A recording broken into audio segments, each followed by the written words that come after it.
क्योंकि पहली गुरु माँ ही है और कोई नहीं। शास्त्र कहते हैं जिससे भाषा हमने सीखी, जिससे हमने अन्य संवेदनाओं की अभिव्यक्ति की कुशलता सीखी है, जितनी संवेदनाएं हमारी जितनी भी मानवीय संवेदनाएं हैं, उनकी अभिव्यक्ति की युक्ति जिससे सीखी है वो माँ ही तो है।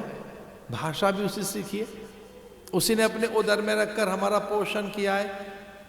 तो जो माता पिता, आचार्य, गुरुजनों का, ज्येष्ठ जनों का, प्रकृति का, पर्यावरण का सम्मान नहीं कर सकते, उन्हें कृतज्ञ कहा गया, कृतज्ञ कहा गया।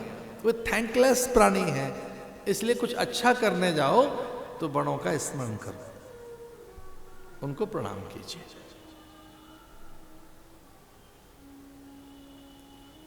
अस्मदाचार्य पर्यंताम वंदे गुरु परंपरा।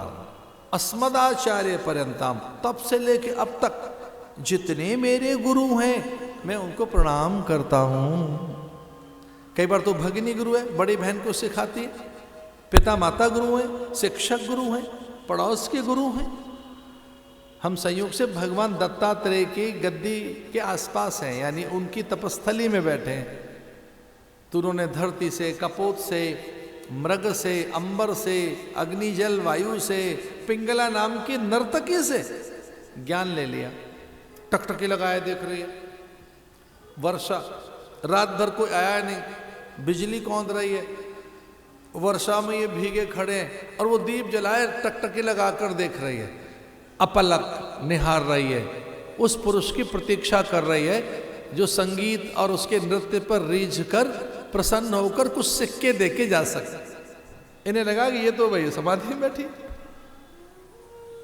ऐसा तो पुरुष कभी देखा नहीं जो समाधि में अपलक।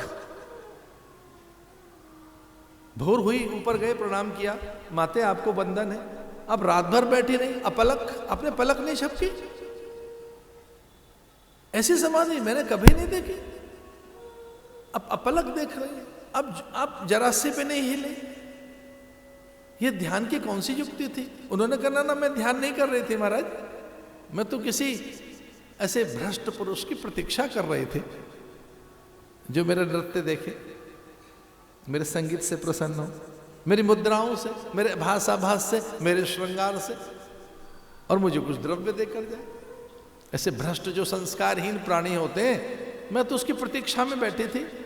तो उन्होंने कहा ना आप क्या कर रही थी वो मुझे नहीं पता, पर ऐसा ध्यान जो आप कर रही थी मुझे भी सीखना चाहिए, मैं आपको गुरु बनाता हूं।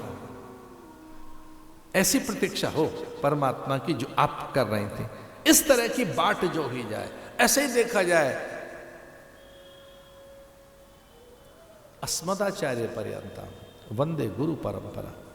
एक इसका अर्थ यह है कि जिन जिन से हमने सीखा है उनके प्रति आदर रहना चाहिए, जिनसे हमारा जीवन है उनके प्रति आदर रहना चाहिए। क्योंकि जल के बिना जीवन नहीं है, अन्न के बिना जीवन नहीं, प्रकाश आकाश के बिना जीवन नहीं, धरा के बिना उसकी कोई कल्पना नहीं।